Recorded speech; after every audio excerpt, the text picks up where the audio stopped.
Alright, here we go. You see me? Not now. Yes, now I can. Okay. Alright, so I'm going to get going right here.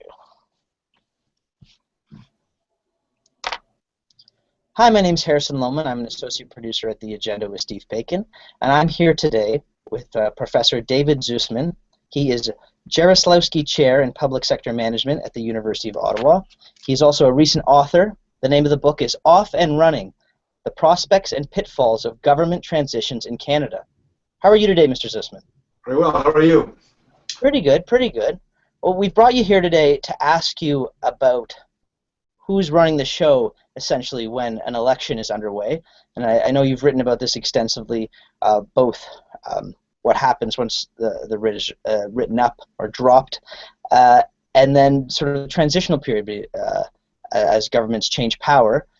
As we watch leaders crisscross the province now trying to be voted in, we are wondering what happens back at Queen's Park. Who is running the show, and what is going on within the halls of Queen's Park? Well, that's a great question. First of all, the Premier is still the Premier.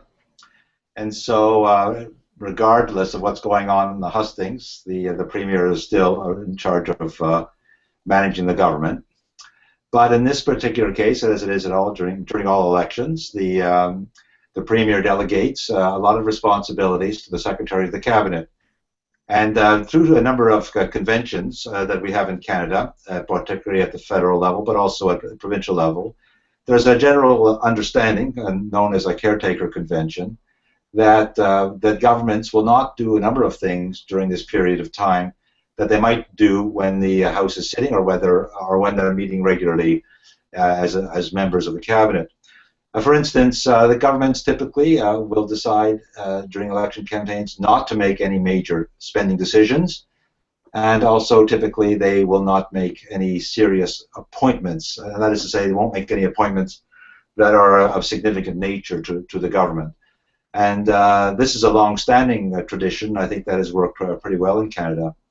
At the same time as the Cabinet Secretary is managing these processes, if you like, he or she, in this case he, in Ontario and Toronto, is marshalling all of the intellectual input from across the Ontario Public Service to prepare for either a returning government or a new government. And this process is very time-consuming because the public service will do the best that they can to prepare themselves, to anticipate what a newly elected government would be, either one that's re-elected or one of the two opposition parties.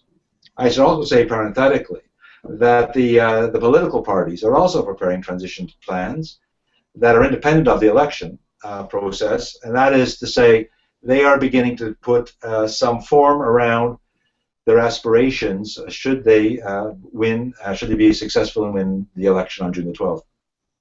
I was going to say, well, the public service is nonpartisan. How much attention are they actually paying to the election? I had reporters talking to me saying that it's quite the eerie place, almost zombie-like down at Queen's Park right now. But the bureaucrats are working there, and what are they working on, and what are they paying attention to as we go through the phases of the campaign here? The vast majority of the public servants will continue to be providing service to Ontarians, so they're really not much affected by the election.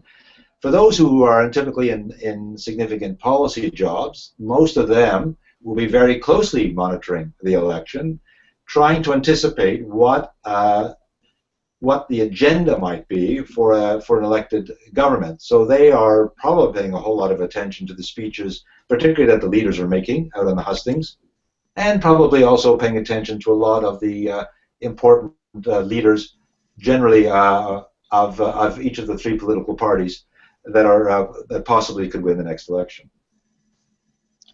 Now, just looking at scenarios here, if we look at a worst-case scenario here, let's say an emergency occurs. We looked at Hurricane Sandy during the President Obama's last presidential election. He was able to go down there and deal with that. In some case, some people saying he got a sandy bump, a push up in the polls because he was acting as commander-in-chief. People saw him in that leadership role. If an emergency was to happen in Ontario right now, what would be happening? Very much the same thing. That the cabinet secretary would signal to the premier that her presence and the presence of her cabinet is necessary at Queen's Park. She would probably call off electioneering, and she would get back to governing. That would be her responsibility until till election day. Just wondering if you could define for us again what this caretaker convention is, and what is within this term. What that suggests is that no significant decisions would be taken by a government during an election campaign. Now, of course, this is a matter of interpretation, and typically it revolves around two things. One is public spending. In other words, it would be expected that the government and the cabinet would not make any significant spending decisions during an election campaign, and the other is that the government wouldn't make any significant appointments of individuals to either crown corporations or to the core of the public service.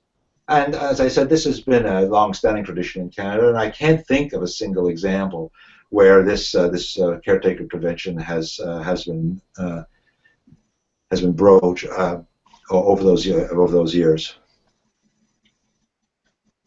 I was saying, who for at the end of the day? You'll have to repeat that.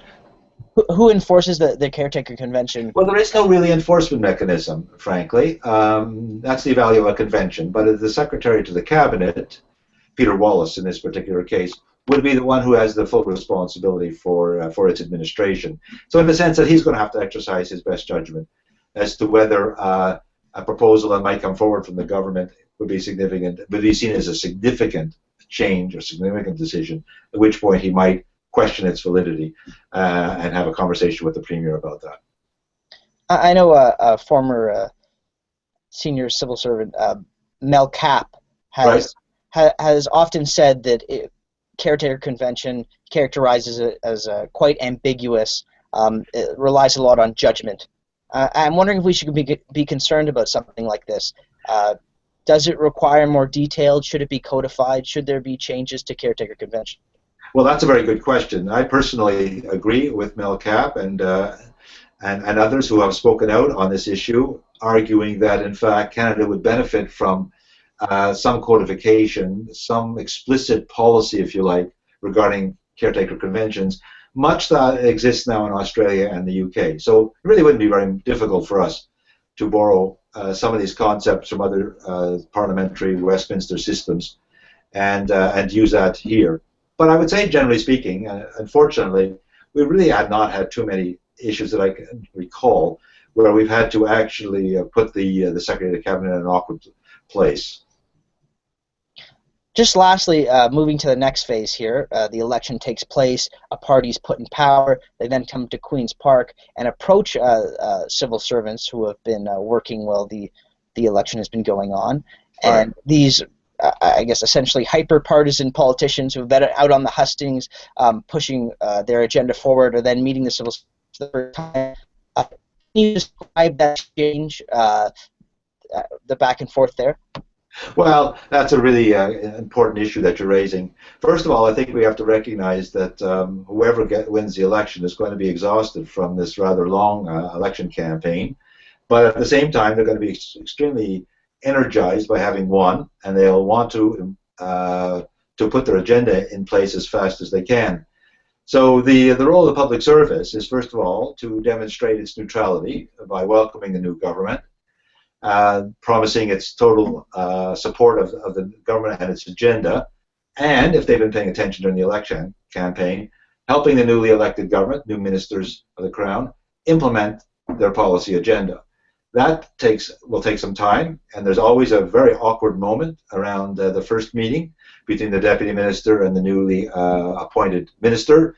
But in most, and the vast majority of cases, these are very congenial meetings where the minister recognizes the expertise that the public service brings to the table. Public servants well know that it's the ministers who are in charge. They were elected. People have chosen their new government. and it's time to move on. And how big are these briefing books that they're handing over to these politicians?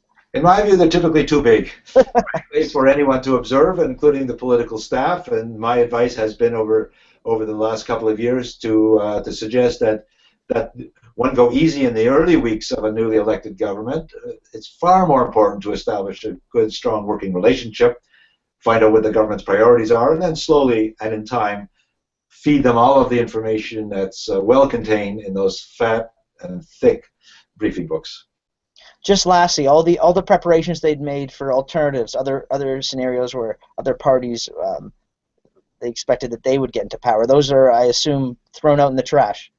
Yes, I imagine as the election goes on, and if it appears apparent that one or two parties aren't going to make it, I think those books probably aren't as refreshed as often as the ones with the likely winners. But that's correct. As soon as a government is elected, all of the advice that would have been available for the other parties finds its way into the shredder, as it should be. Never to see the light of day. Well, Mr. Zussman, thank you so much for taking the time to speak with us today. It's been a pleasure. My pleasure, Harrison. Nice chatting. Bye now.